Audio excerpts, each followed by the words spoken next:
Baiklah, Bismillahirrahmanirrahim. Assalamualaikum warahmatullahi wabarakatuh. Di sini saya Habib Muhammad Saleh Daulay dari kelas 6E pada mata kuliah pemrograman mobile. Kali ini pada video ini saya akan membaca buku chapter 6. Di sini saya sudah membuka buku chapter 6 di mana kita masuk ke bagian navigation era, enter the expo router.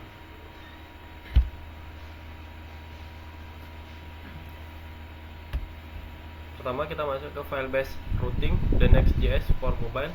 Selama bertahun-tahun, navigasi dalam pengembangan aplikasi React Native didominasi oleh pendekatan imperatif yang dikenal sebagai React Navigation. Dalam pendekatan lama ini, developer harus mendefinisikan struktur navigasi secara manual dalam satu file JavaScript raksasa, mengimpor setiap layar satu persatu, dan menyusunnya dalam objek konfigurasi yang rumit. Bayangkan kamu ingin membangun rumah tetapi alih-alih memiliki denah yang jelas, kamu harus menulis daftar instruksi teks panjang tentang bagaimana setiap kamar terhubung satu sama lain.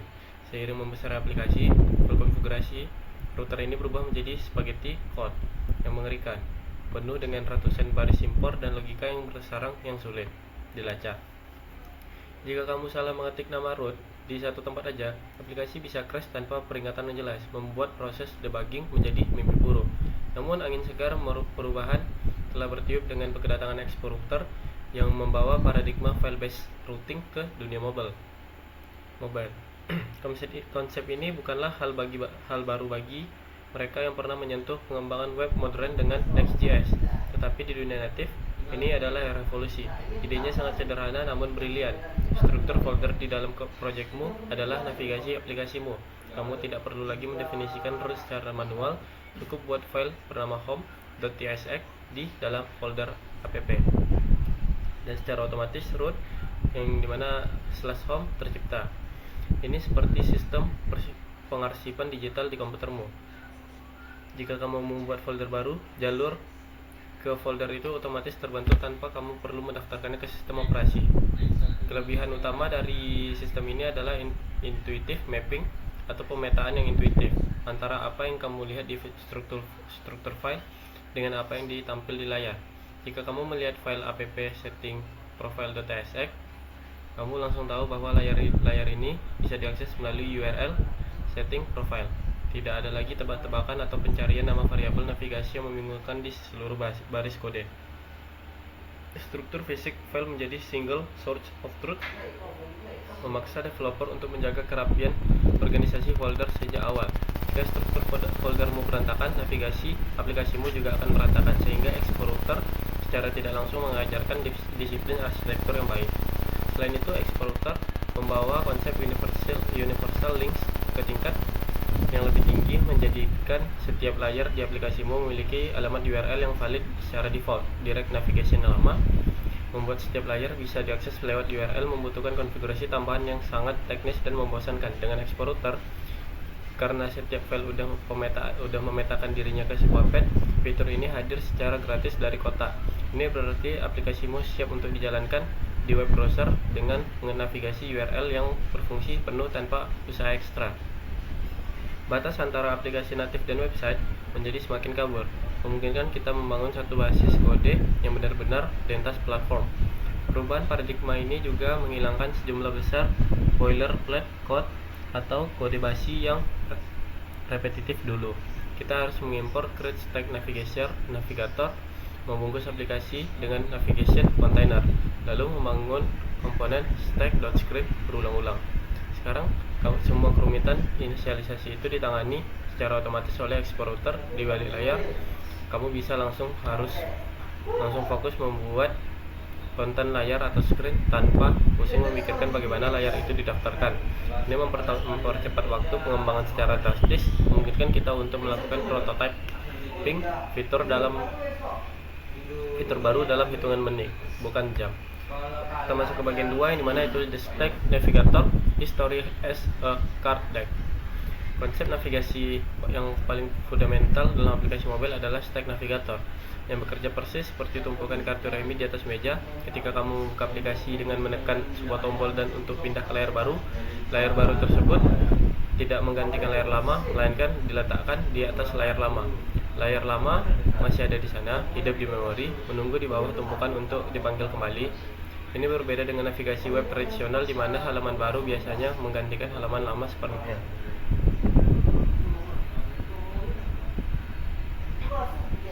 Mekanisme tumpukan ini memberikan pengalaman pengguna UX yang natural, di mana pengguna merasa masuk lebih dalam ke aplikasi dan bisa kembali ke permukaan kapan saja. Perilaku ini menciptakan apa yang kita sebut sebagai navigation history linear. Setiap kali pengguna melangkah maju, sejarah perjalanan mereka bertambah satu lapis.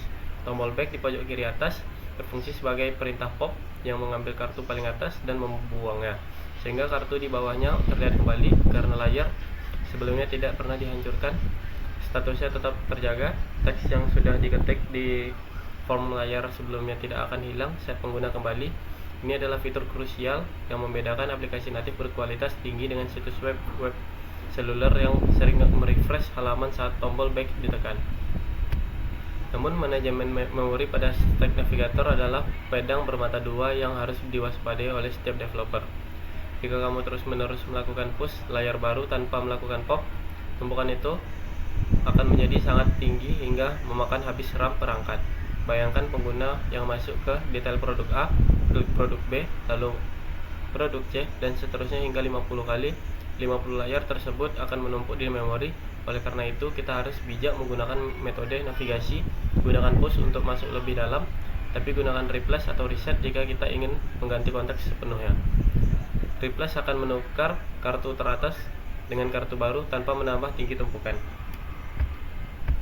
Di export router, penggunaan stack navigator didefinisikan secara deklaratif di dalam file layout.tsx. Alih-alih menulis komponen navigator yang rumit, kita cukup mengekspor komponen stack dan mendefinisikan opsi untuk setiap layar anak.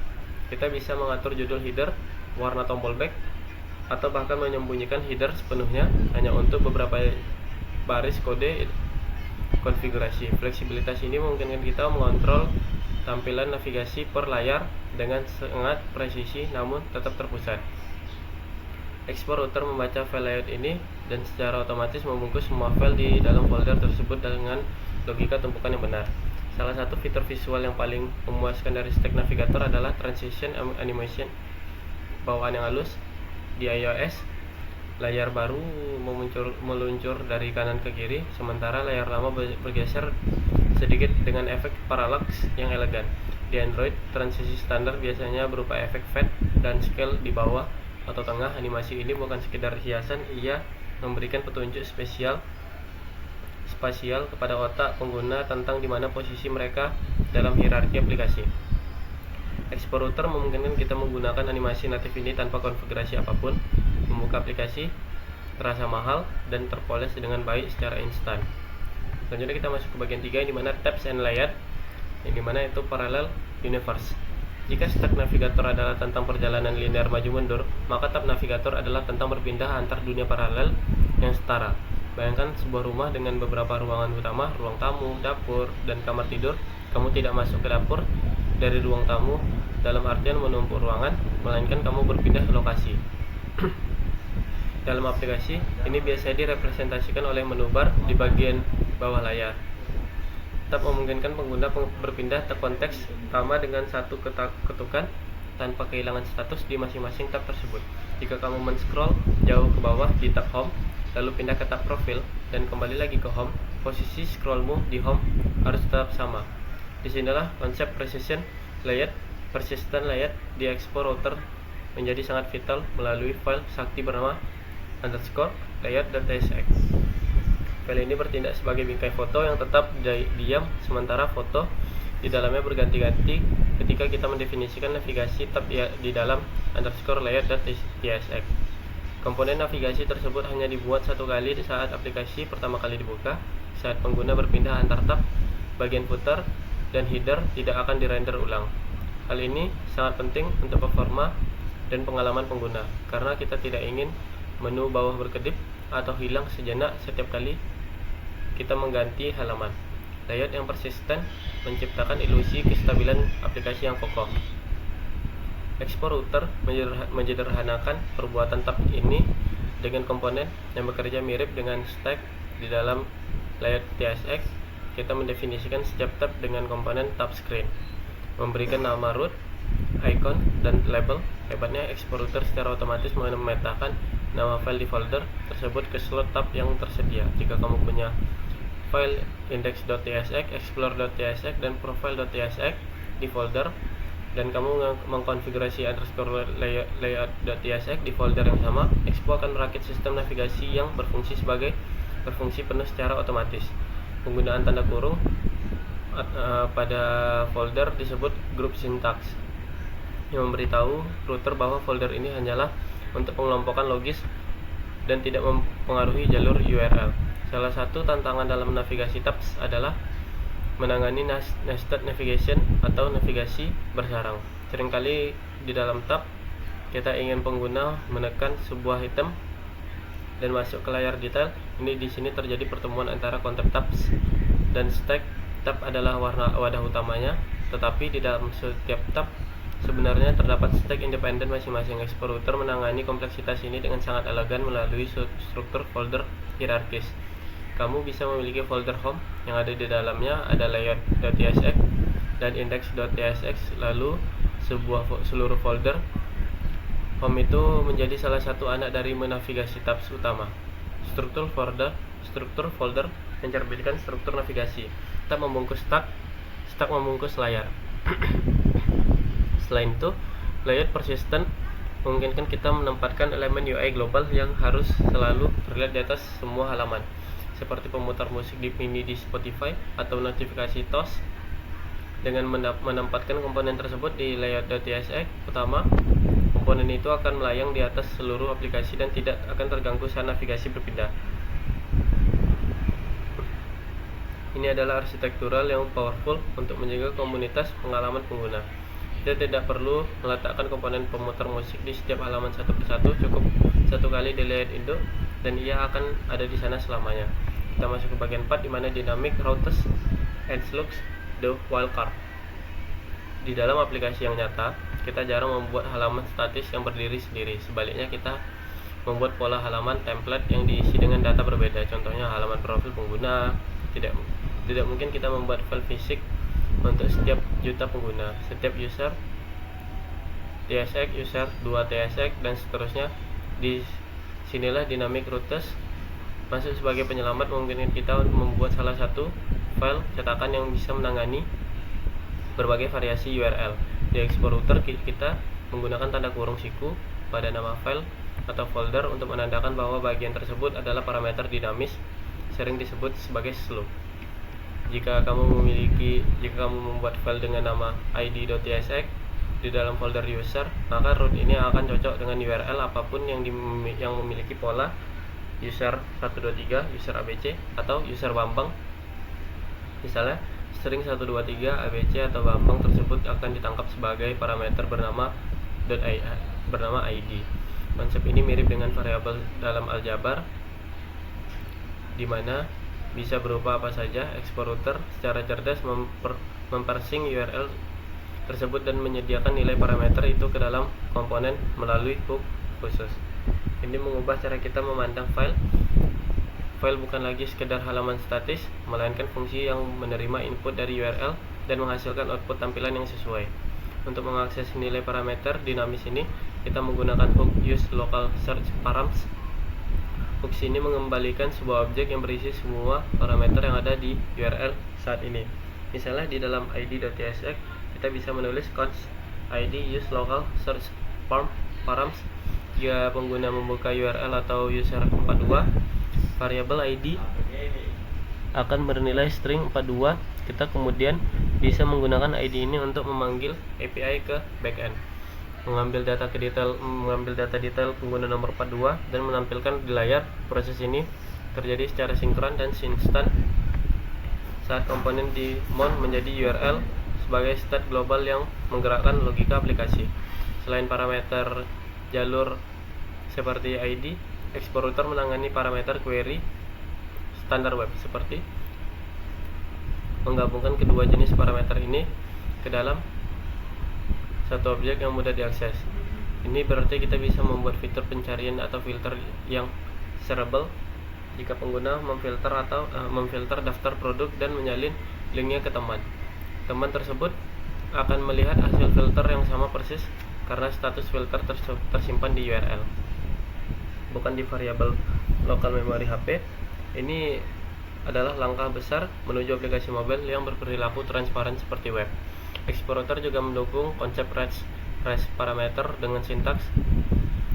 Approach ini bersifat serakah atau greedy dan akan menangkap semua segmen jalur URL yang tersisa. Ini sangat berguna untuk menangani struktur konten yang kedalamannya tidak diketahui, seperti navigasi folder, file, atau kategori produk yang bersarang. Dengan REST parameter kita bisa menangkap array dan merender UI breadcrumb yang dinamis. Fitur ini memberikan fleksibilitas tanpa batas dalam merancang struktur URL yang kompleks namun tetap bersih. Selanjutnya kita masuk ke bagian 5, di mana deep linking, the wormhole. Deep linking adalah konsep yang sering dianggap mistis dan sulit oleh banyak pengembang mobile, namun sangat vital untuk pertumbuhan aplikasi. Secara sederhana, deep link adalah tautan atau URL yang ketika diklik di HP akan membuka aplikasimu dan langsung membawamu ke halaman spesifik di dalamnya, melewati halaman depannya. Bayangkan ini sebagai lubang cacing atau wormhole yang memindahkan pengguna dari luar angkasa langsung ke ruang tamu aplikasimu. Tanpa deep linking, tautan promosi yang kamu sebar hanya akan membuka halaman utama aplikasi, memaksa pengguna mencari produk promo itu sendiri secara manual, sebuah gesekan UX yang membunuh konversi penjualan. Di era pra-explorer, mengkonfigurasi deep linking membutuhkan pengaturan yang rumit di sisi natif, serta konfigurasi mapping manual direct native navigation yang rentan kesalahan. Explorer mengubah permainan ini secara drastis karena ia dibangun dengan prinsip URL first. Karena setiap file di Explorer sudah memiliki alamat URL secara alami, deep linking menjadi fitur yang aktif secara otomatis. Kamu hanya perlu mendaftarkan skema URL aplikasimu, dikonfigurasi, dan boom, tautan akan langsung membuka halaman di aplikasimu tanpa kode tambahan apapun. Ada dua jenis utama deep linking yang perlu dipahami, yaitu custom schemas dan universal links di iOS atau app links. Custom schemas menggunakan protokol buatan seperti Gojek atau Spotify. Ini mudah diatur tetapi memiliki kelemahan. Jika aplikasi belum terinstall, tautan akan error. Solusi yang lebih modern adalah universal link yang menggunakan domain web standar HTTP, misalnya kayak http://www.myapp.com. Keajaibannya adalah jika aplikasi terinstall, sistem operasi akan membukanya langsung di aplikasi. Jika tidak, dia akan membuka website biasa di browser. Sebagai cadangan, Explorer mendukung kedua metode ini dengan mulus, memberikan fleksibilitas strategi marketing yang maksimal. Implikasi dari deep linking yang mudah ini sangat besar bagi strategi user acquisition dan retargeting. Tim marketing bisa mengirim notifikasi push yang berisi tautan spesifik ke halaman keranjang belanja yang tertinggal. Saat pengguna mengetuk notifikasi tersebut, Explorer akan memparsing URL, menyuntikkan parameter yang diperlukan, dan mendaftarkan pengguna tepat di depan tombol bayar. Ini menghilangkan hambatan kognitif dan meningkatkan kemungkinan transaksi secara signifikan. Aplikasi bukan lagi pulau terpencil, melainkan bagian dari jaring laba-laba internet yang saling terhubung. Selain itu, deep linking memudahkan proses testing dan sharing antar tim developer. Kamu bisa berbagi URL spesifik dari halaman yang sedang kamu kerjakan kepada rekan tim kamu. Mereka cukup klik link tersebut di simulator atau HP, dan aplikasi akan langsung melompat ke fitur yang sedang diuji tanpa perlu klik manual. Dan halaman login di Explorer, URL di browser simulator bahkan akan berubah secara real time. Saat kamu menavigasi di dalam aplikasi, memberikan umpan balik visual yang sangat membantu dan untuk memahami struktur navigasi yang berjalan. Kita masuk ke bagian 6, di mana integrasi keislaman, the path of guidance. Dalam bab 6 ini kita mempelajari bahwa aplikasi yang hebat sekalipun tidak akan berguna jika kita penggunanya tersesat. Kita bahkan membutuhkan router dan sistem navigasi yang jelas agar pengguna bisa berpindah dari satu halaman ke halaman lain hingga mencapai tujuannya. Konsep navigasi ini sangat relevan dan dengan perjalanan spiritual seorang muslim. Pertama, kita tadi ada di routing, konsep Siratul Mustaqim, jalan yang lurus. Fungsi utama router Expo router adalah memastikan URL membawa pengguna ke halaman beranda, bukan ke halaman error 404. Router adalah petunjuk jalan. Tanpa konfigurasi router yang benar, aplikasi akan kehilangan arah. Dalam Islam kita menyadari bahwa manusia mudah tersesat tanpa petunjuk. Oleh karena itu, minimal 17 kali sehari dalam sholat kita berdoa meminta routing terbaik. Tunjukilah kami jalan yang lurus dalam Quran surat Al-Fatihah ayat 6. Kedua, kita masuk ke Stack Navigator dan konsep muhasabah atau evaluasi diri, yang dimana Stack Navigator bekerja dengan menumpuk layar. Fitur utamanya adalah tombol back yang memungkinkan pengguna menengok kembali ke layar sebelumnya. Ini mengajarkan kita bahwa perjalanan yang maju ke depan, sesekali kita perlu melihat ke belakang. Dalam Islam, melihat ke belakang untuk evaluasi disebut muhasabah, di mana hai orang-orang yang beriman, bertakwalah kepada Allah dan hendakilah setiap diri memperhatikan apa yang telah diperbuatnya untuk hari esok, dalam Quran surat Al-Hasr ayat 18. Yang ketiga, kita masuk ke deep linking dan menyambung silaturahmi. Kita belajar tentang deep linking, sebuah mekanisme di mana tautan dari luar biasa menembus masuk langsung ke bagian terdalam aplikasi. Ini adalah tentang konektivitas dan menghilangkan hambatan akses. Teknologi ini mengingatkan kita pada pentingnya silaturahmi atau menyambung hubungan. Sebagai orang mukmin tidak boleh mengisolasi diri, ia harus bisa terhubung dengan masyarakat luar. Yang disebutkan, barang siapa yang ingin dilapangkan rezekinya dan dipanjangkan umurnya, maka hendakilah ia menyambung tali silaturahmi, dalam hadis riwayat Bukhari dan Muslim.